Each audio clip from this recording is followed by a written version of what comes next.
Aujourd'hui on va parler de Spider-Man 3, le troisième opus de la série de Sam Raimi. Ce qui va se passer, c'est que je vais vous faire un petit résumé du film tout en vous expliquant quels sont les bons et les mauvais points qui font que les avis sont aussi mitigés par rapport à lui. Le film commence assez classique en nous montrant Spider-Man qui fait sa petite promenade dans la ville en tissant des toiles, tout en nous apprenant qu'en fait les choses ont bien évolué. Peter n'est plus l'adolescent qui s'est fait mordre par une araignée mais maintenant un adulte qui maintenant est adoré par l'entièreté de la population américaine.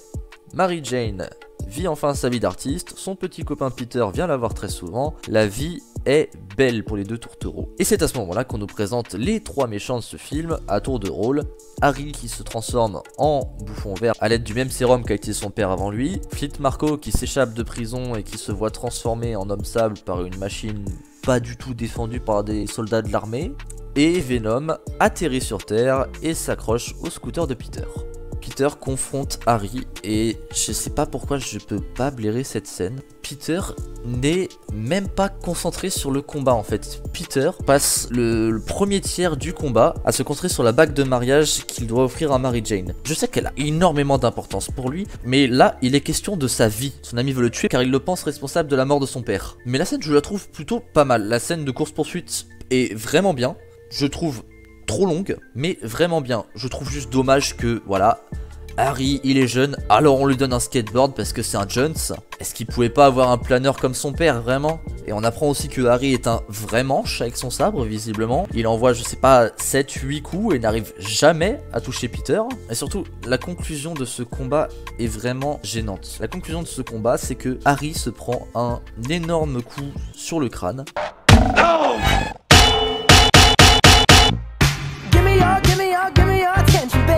Cet énorme coup sur le crâne, une fois à l'hôpital, on apprend que ça lui a fait perdre la mémoire. Et alors là, comble de la facilité scénaristique, son amnésie n'a touché que deux choses. Le fait qu'il a les pouvoirs du bouffon vert et le fait que Peter est Spider-Man. C'est tout ce qu'il oublie. Flint Marko se réveille et est désormais l'homme sable à cause de l'accélérateur de particules. Super pouvoir qu'il va mettre à contribution en braquant des banques afin de réunir un maximum d'argent pour aider sa fille qui est gravement malade. Cette scène est d'ailleurs extrêmement belle, aussi bien dans sa musique que dans le visuel.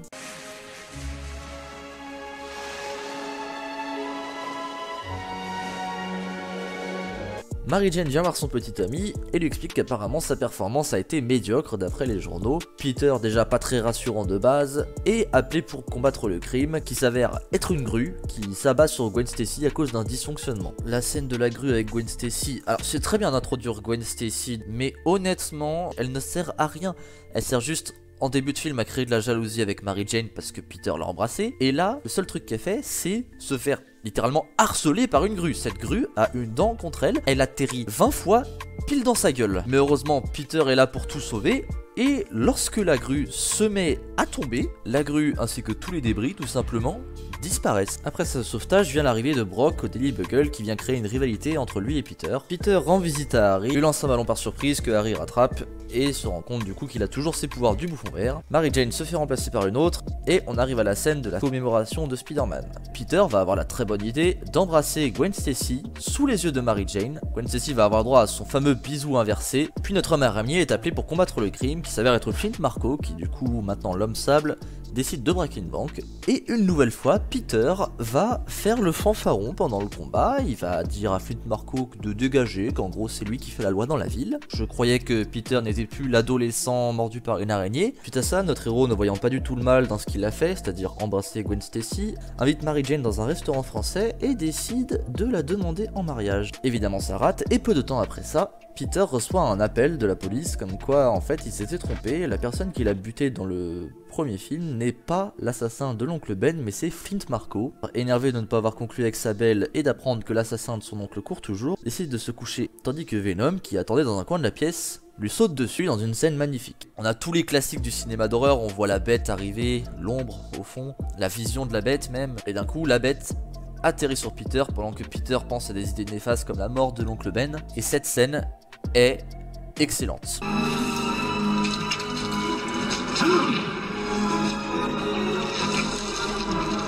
Peter se réveille devant un immeuble où il se voit du coup dans son nouveau costume noir. Il se sent même puissant et on peut voir dans cette scène à un moment tous ses muscles, on sent que le mec a vraiment gagné en force de fou avec ce costume de symbiote. La musique est incroyable et il part pour faire un petit voyage dans New York avec ses nouveaux pouvoirs.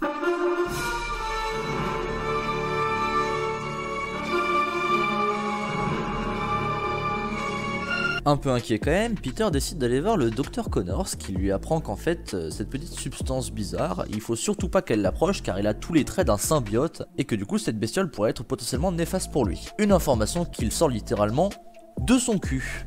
Peter ne tient pas compte des avertissements du docteur et va affronter l'homme sable de la scène du métro. Ce combat est quand même, je trouve, vachement bien chorégraphié, mais on ressent quand même que Peter est beaucoup plus violent dans ses actes. On comprend donc que le costume a un effet sur lui et Peter en vient même à littéralement tuer Flint Marko. Flint étant fait de sable, désormais sa faiblesse se trouve être l'eau et Peter lui envoie toute une bouche d'égout dans la tronche. C'est pas cool mec. Peter ne réagit même pas et finit même cette scène en disant bon débarras. Très peu de temps après cela, Peter se voit dans un miroir et se rend compte de ce qu'il est devenu et décide donc de ranger temporairement le costume dans une mallette. Sauf qu'à ce moment-là, Mary Jane, trompée par son petit ami et ayant perdu son travail, décide d'aller se réconforter auprès d'Harry Osborn, chez qui elle va danser, faire de la cuisine, et finalement embrasser. Au moins ça remet les pendules à l'heure entre elle et Peter Parker, un partout la balle au centre. Harry, après le départ de Mary Jane, a soudain des flashbacks en voyant son père et surtout en voyant le miroir derrière lequel se trouve le laboratoire du bouffon vert. Harry se rappelle que son père a probablement été tué par Peter qui s'avère en fait être Spider-Man. Elle met donc un plan pour briser le cœur de Peter. Il capture Mary Jane et l'envoie dire à Peter qu'elle n'a plus de sentiments pour lui et que tout doit s'arrêter entre les deux. Harry jubile de cette situation et décide d'aller au resto avec son meilleur ami, à qui il avoue qu'en fait, Mary Jane a bel et bien un autre mec, et ce mec, c'est lui. C'est vraiment pas gentil. Notre héros, tout colère, va décider d'aller affronter Harry pour la deuxième fois de ce film. Alors pour ce qui est du premier combat, je veux bien qu'il ait duré aussi longtemps parce que Peter n'était pas autant concentré. Là, pour le deuxième combat, comment c'est possible qu'il soit autant équilibré? Parce que Peter a quand même des années d'expérience contre le crime, il le dit lui-même, et il porte en plus désormais la combinaison de symbiote qui rend ses coups plus puissants. Comment Harry peut-il réussir à s'en sortir autant? Alors bien sûr, le dénouement de ce combat est que Harry perd, mais quand même. Dans ce combat, il y a des très bonnes choses comme des très mauvaises choses. Par exemple, je déteste les petites provocations qu'a fait Peter pendant ce combat. Extrait à l'appui. Déjà fatigué? Et ce soir, je vais éclater ta face de rat. Il te méprisait. Il avait honte que tu sois son fils. Regardez notre bouffon vert junior. Tu vas chialer? Mais j'ai bien aimé la conclusion du combat. Harry qui lance une grenade et Peter qui la chope au vol en tissant une toile, c'est super stylé et il la renvoie dans sa gueule. Sans vraiment tout l'élan donné à la grenade, avec en plus l'explosion au ralenti dans la tronche d'Harry, puis la scène se termine avec un zoom sur le costume de Peter. Elle est vraiment bien. Désormais célibataire et sans amis, Peter accepte la partie sombre qui est en lui et se plie au bon vouloir de son costume. Peter se laisse donc bien vivre, il fait virer Eddie Brock de son travail, puis il fait le guignol dans les rues. Je pense que pour ce qui est des scènes de Peter, Dark Emo, je n'ai pas besoin d'ajouter quoi que ce soit, tellement c'est cringe, hein, les images parlent d'elles-mêmes. Mais il y a quelque chose qui m'a quand même bien fait rire, c'est le moment où Peter drague la fille du Daily Bugle, dont j'ai totalement oublié le nom. Cette femme dit à Peter qu'il prend de très belles photos, ce à quoi Peter répond que c'est elle qu'il a envie de prendre. Magnifique. Vous faites du sport? Même pas. Alors juste, le fait que Peter demande à doubler son salaire, honnêtement, qu'est-ce qui l'empêchait de faire ça déjà avant? Le mec, c'est Spider-Man et Peter Parker. Il a le monopole sur les photos de Spider-Man. Et pas de mais c'est parce qu'il est gentil, gna gna. Non, ferme ta gueule. Jameson, il est pété de thunes, il n'y a rien qui justifiait de ne pas le faire. Suite à ça, il invite Gwen Stacy dans un bar où il sait que Mary Jane travaille. Alors là, je passe sur la scène du bar qui est encore une fois un petit peu cringe, mais voilà, en gros ce qu'il faut retenir c'est qu'il se sert de Gwen Stacy pour faire jalouser Mary Jane, une embrouille éclate, il se défend contre les gardes du corps de Mary Jane, et finit par malencontreusement lui mettre une tarte. Il prend donc conscience que ce costume le rend beaucoup trop violent, et néfaste pour lui, et décide d'aller le retirer en haut d'une église. Pour ce qui est de l'église, c'est vrai que la scène commence vachement bien. Le zoom vers le sommet de l'église où on se rend compte que Peter Parker y est adossé et est en train de réfléchir à ses actes, avec une très belle musique et de très beaux effets, est bien, mais c'est la suite qui dérange. Je sais que ça se passe comme ça dans les comics plus ou moins, qu'il retire son symbiote dans une église, tout ça. Mais honnêtement, le mec, il a sur lui une créature alien qu'il sait néfaste. Pourquoi il va la retirer en haut d'une église qui en plus a au rez-de-chaussée évidemment Eddie Brock, qui a décidé lui aussi cette église ce soir à 7h, parmi les dizaines d'églises qu'il y a à New York. Et puis le fait voilà que comme par hasard, en se gesticulant dans tous les sens, il finit par cogner dans la cloche qui s'avère être le point faible de la créature, lui permettant donc de le retirer. Brock était en bas et était en train de souhaiter la mort de Peter Parker. Il arrive, déjà il n'y a pas un prêtre dans cette église pour aller voir où est le problème. Puis voilà, Brock arrive en dessous du clocher et a parfaitement le point de vue pour se rendre compte qu'en fait Spider-Man c'est Peter Parker. Et en plus, en étant juste en dessous, se prend du coup Venom en plein dans la tronche, le faisant devenir le nouveau Venom. Flint est toujours en vie et Venom finit par le trouver afin de lui proposer une alliance face à Peter. Eddie Brock, sachant très bien que Spider-Man est Peter Parker, décide donc pour la deuxième fois de ce film de capturer Mary Jane, s'en servant comme appât. Bien sûr, Peter, apprenant ça aux infos, va mordre à l'hameçon. Mais notre héros, avant d'aller sauver sa dulcinée, va tout de même voir Harry pour aller lui demander son aide. Harry refuse et Peter s'en va pour aller se faire marave la gueule. La scène qui m'a vraiment cassé les couilles, c'est la scène où le majordome dit à Harry que « Ouais désolé, j'ai oublié de te le dire, mais ton père il s'est tué tout seul avec son planeur en fait, ce con. » Ça fait 3 films qu'il le sait, ce fils de pute, et il le dit que maintenant que Harry et Peter se sont marave la gueule déjà 2 fois, frôlant la mort à chaque coup.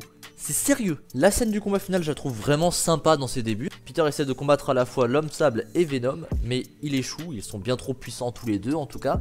Notre héros se fait marteler la gueule par l'homme sable pendant que Venom le tient en laisse. Et c'est à ce moment-là qu'on voit une grenade du bouffon vert se loger dans la tête de l'homme sable. On comprend donc qu'Harry, son ami de toujours, est venu l'aider. Un très beau combat durant lequel Harry arrive très bien à s'en sortir face à l'homme sable, il le fait même disparaître, mais Peter n'arrive pas à avoir le dessus sur Venom. Il arrive même à se faire prisonnier par Venom, tenu par 2 toiles. Peter s'apprête à se faire abattre, mais Harry arrive et dans un sacrifice totalement évitable, il s'empale à la place de Peter, comme l'a fait son père avant lui. Tu vas chialer? Des suites de ça, Peter décide de faire appel à la force, visiblement. La force est avec toi, jeune Skywalker. Avant de se rappeler qu'en fait il peut tisser des toiles, Peter, ayant eu un flashback plutôt comme quoi c'est le son qui permet de battre la bête, décide du coup de prendre des petites barres en métal et les plante dans le sol tout autour de Venom. Tapant dessus à multiples reprises, Venom souffre le martyre au point qu'il se disloque même un peu d'Eddie Brock. Peter en profite pour sortir Eddie Brock de son corps et lance une grenade dans Venom. Eddie, trop attaché à ce pouvoir, fonce dans Venom et ils meurent tous les deux. Marco nous explique pourquoi il a tué l'oncle Ben. À la base, il avait juste besoin de beaucoup d'argent pour sauver sa fille qui allait mourir. Il a sorti l'oncle Ben de sa voiture et l'a tué accidentellement lorsque son complice lui a tapé sur l'épaule. Peter, ayant lui-même accompli de très mauvaises actions durant ce film, dit à Marco qu'il lui pardonne. Et Marco se retire pour aller rejoindre sa fille. Moment émotion, Mary Jane et Peter se réunissent autour du corps d'Harry qui s'apprête à mourir et qui nous balance donc ses derniers mots, allant même jusqu'à appeler Peter vieux frère malgré tout ce qui s'est passé dans cet épisode. Fin du film. Moi, ce qui me fait chier avec ce film, c'est qu'en fait, je sais pas, il y a peut-être une part de nostalgie, quelque chose. Parce que ce film, je l'ai regardé la première fois quand j'étais plus petit. Mais j'aime beaucoup ce film, malgré tous les défauts qu'il peut y avoir. Il y a toutes les scènes cringe de Peter Darkemo, il y a énormément de dialogues qui sont claqués au sol. Il y a des scènes dont on aurait très bien pu se passer, comme le baiser de Mary Jane ou la scène de la grue avec Gwen Stacy. Mais malgré tout, ce film, je le trouve super. Donc voilà, je vous invite à aller le voir ou le revoir parce qu'il en vaut vraiment le détour.